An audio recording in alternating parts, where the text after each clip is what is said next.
Hi guys. Okay, I gotta make this video quick because last time I went over my time and it cut me off, and my battery's about to die, so I have to do this very fast. This is my 4 months but almost 5 months postpartum update. I will do Liam's 4-month, almost 5-month baby update after I do this. I just need to charge my camera battery.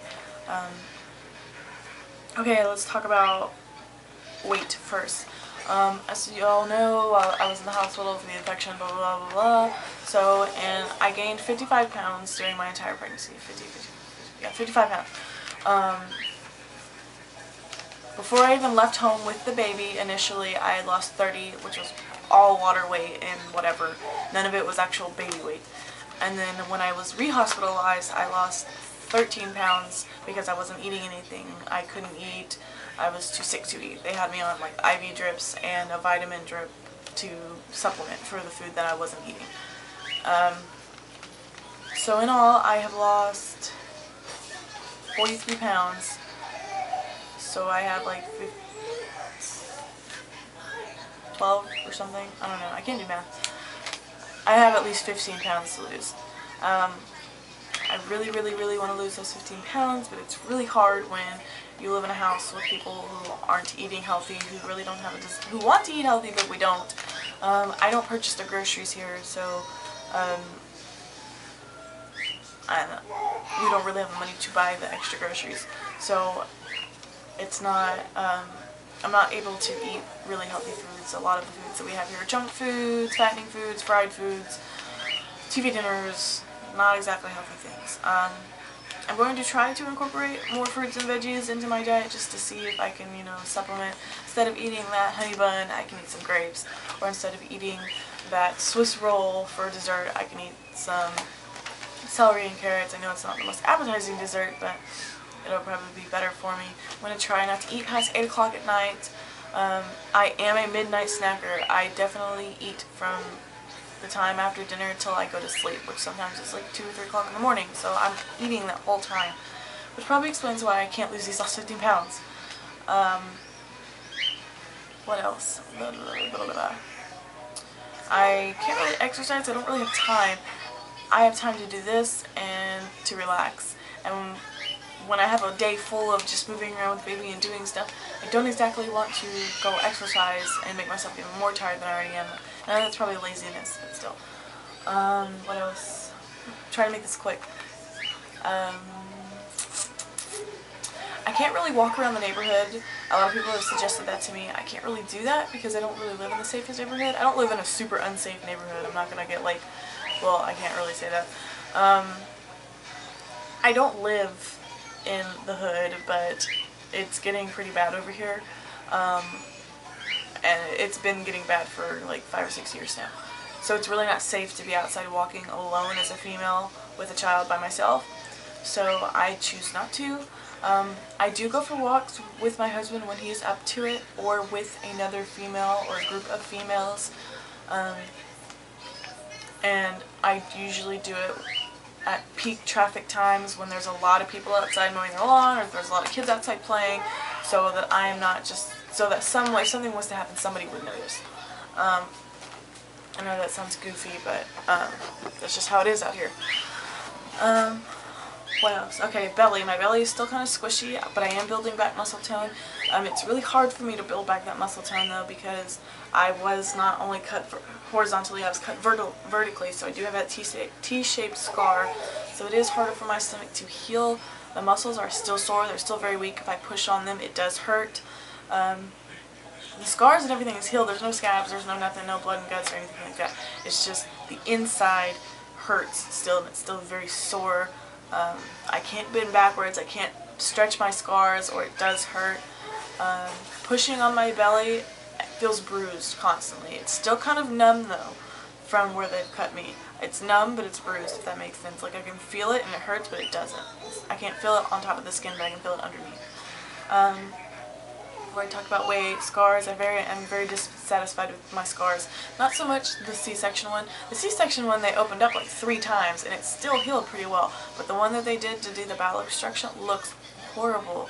I hate it. It's just I will never be able to wear a two-piece bathing suit ever again. I am way too ashamed.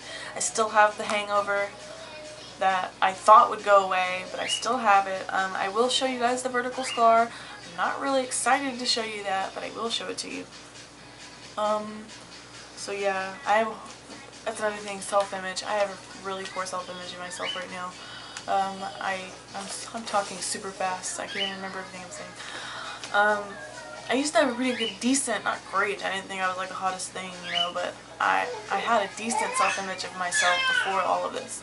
And I know you get stretch marks, I know you get bigger, I know all of that, and I know all these physical image changes come with being pregnant, come with having a baby, but you don't really know or know how it feels until after it's happened. And of course you're going to have that poor self-image of yourself because it's never really happened to you before. I never had stretch marks before I got pregnant. I had like a few. I never had this big hangover belly. I never weighed this much. So it's all new, not so appealing things that you're having to take on. So it is hard to accept that I have Freddy Krueger stretch marks all over my body, down to my calves, because I swole so bad, that my boobs aren't as perky as they used to be, that I do have this hangover, that I do have these scars, that I have all these new body image things that I have to accept, and it's really hard to accept me for who I am now when I'm not used to that. I know I can lose the weight, but I can't get rid of the scars, I can't get rid of the stretch marks. It's not so much the stretch marks, it's more the scars. So right now I do have a pretty bad self-image of myself. I'm trying to do more things, like do my hair, cut my hair, do my makeup, get dressed up more often to try to boost these, and that does work. But at the end of the day, I still have permanent markings. So that is really hard to accept. Let me check my time. Okay, I need to hurry or I'm going to go over again. Birth control. I am not currently on birth control. We are not doing the pull and pray method. That's just a little too risky for me right now. We are using condoms. We've had a couple of oops moments where that birth control failed us, but we haven't gotten pregnant. So we're just going to keep doing what we're doing and pray for the best. It's not exactly pull and pray, but it's use condom and pray. I just didn't want to be on birth control anymore. It was making me feel weird, and I didn't like the way it felt. I've never felt weird on birth control. I was on birth control from the time I was 16 until I was 20. So I had never felt weird, and I've tried all different types of birth control. You name it, I've probably tried it, other than the IUD or the NuvaRing. I haven't tried those. So it just made me feel weird, headaches, nausea, just all these symptoms that I never had on birth control, feeling just sick all the time. For 2 months, I got tired of it. So I just stopped taking it, and so far this is working for us. We're not supposed to get pregnant for at least a year to a year and a half after this whole ordeal. My doctor is concerned with the scars. She doesn't say that she thinks that anything's going to happen. She just wants them to heal all the way before I get pregnant again, just to prevent anything bad from happening. So we are not currently on birth control, other than condoms. Other than that, I'm doing okay. My emotions are pretty well intact. The PPD is gone for the most part. I'm not taking the medicine for it. I still have anxiety attacks from time to time, but not as bad as right after I had them. Right after I had them, I was having anxiety attacks back to back to back to back to back, constantly panicking, crying, upset for like 3 months. And then right around his 8 to 12 weeks, I finally just chilled out. It's good for the most part. I still get upset every now and then. I still get frustrated, but I think that's part of being a first-time mom. But yeah, that's about it for my almost 5-month update, and I will update you guys in a little while on Liam. I gotta charge my battery, but I'll talk to you guys later. Bye. Oh, and don't forget to comment, subscribe, mentions, whatever. I will be putting my form spring up soon. I will be adding my my Facebook into here, and I think that's it. I have a Twitter, but I don't really use it, so yeah. I'll be doing my form spring and my Facebook. Bye, guys.